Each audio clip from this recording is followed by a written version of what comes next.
নিশ্চিত জয়ের ম্যাচটি যখন হাতছাড়া হয়ে যায় তখন হতাশা আর ক্ষোভকে নিয়ন্ত্রণে রাখা মোটেই সহজ নয়।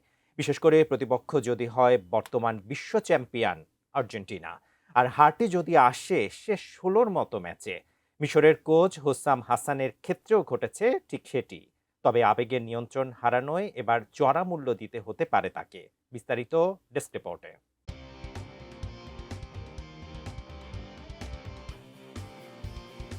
রাউন্ড অফ 16-এ আর্জেন্টিনার বিপক্ষে ইতিহাস গড়ার খুব কাছাকাছি পৌঁছে গিয়েছিল মিশর। ইয়াসের ইব্রাহিম ও মোস্তফা জিকোর গোলে ভর করে ম্যাচ শেষ হওয়ার মাত্র ১৩ মিনিট আগেও ২-০ ব্যবধানে এগিয়েছিল আফ্রিকার দেশটি। বিশ্ব চ্যাম্পিয়নদের বিদায় ঘণ্টা যেন তখন কেবল সময়ের অপেক্ষা। কিন্তু ফুটবল কখনো কখনো অবিশ্বাস্য গল্প লিখে। আটলান্টার সেই রাতে মাত্র ১৩ মিনিটের ব্যবধানে বদলে যায় পুরো দৃশ্যপট। ক্রিশ্চিয়ান রোমেরো, লিওনেল মেসি ও এনজো ফার্নান্দেজের গোলে ৩-২ ব্যবধানে অবিশ্বাস্য এক জয় ছিনিয়ে নেয় আলবিসেলেস্তেরা। নিশ্চিত বিদায়ের মুখ থেকে ফিরে এসে কোয়ার্টার ফাইনালে জায়গা করে নেয় লিওনেল স্ক্যালোনির দল। আমি বুঝি নির্মাণের শিল্প, সালাম স্টিল বোঝে ডিউরেবিলিটি। সালাম স্টিল, মোস্ট ডিউরেবল স্টিল। ম্যাচের ফল বদলে দেওয়ার পাশাপাশি বিতর্কও কম ছিল না। আর্জেন্টিনার শেষ মুহূর্তের আক্রমণের সময় মিশরের পেনাল্টির আবেদন নাকচ করেন ম্যাচ রেফারি।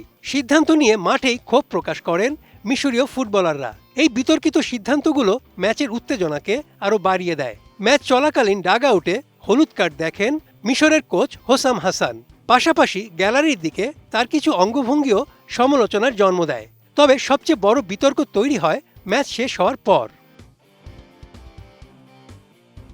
ড্রেসিং রুমে ফেরার পথে আর্জেন্টিনার সমর্থকদের সঙ্গে উত্তপ্ত বাক্য বিনিময়ে জড়িয়ে পড়েন মিশর কোচ। সামাজিক মাধ্যমে ছড়িয়ে পড়া ভিডিওতে দেখা যায় পরিস্থিতি উত্তপ্ত হয়ে উঠলে তিনি গ্যালারির দিকে থুতু ছিটান বলে অভিযোগ উঠেছে। ফিফার শৃঙ্খলা বিধি অনুযায়ী কারো দিকে থুতু ছিটানো শারীরিক আক্রমণের পর্যায়ে পড়ে। এমন অপরাধের জন্য ন্যূনতম ৩ ম্যাচের নিষেধাজ্ঞা কিংবা নির্দিষ্ট সময়ের জন্য বহিষ্কারের বিধান রয়েছে। ঘটনার পেছনে রাজনৈতিক প্রেক্ষাপটও আলোচনায় এসেছে। ফিলিস্তিন ইস্যুতে দীর্ঘদিন ধরেই সোচ্চার হোসাম হাসান। চলতি বিশ্বকাপেও বিভিন্ন সময় তিনি এ বিষয়ে বক্তব্য দিয়েছেন। ম্যাচ পরবর্তী উত্তেজনার মধ্যে তার সামনে আর্জেন্টিনার কিছু সমর্থক ইসরায়েলের পতাকা প্রদর্শন করলে তিনি আরও ক্ষুব্ধ হয়ে ওঠেন।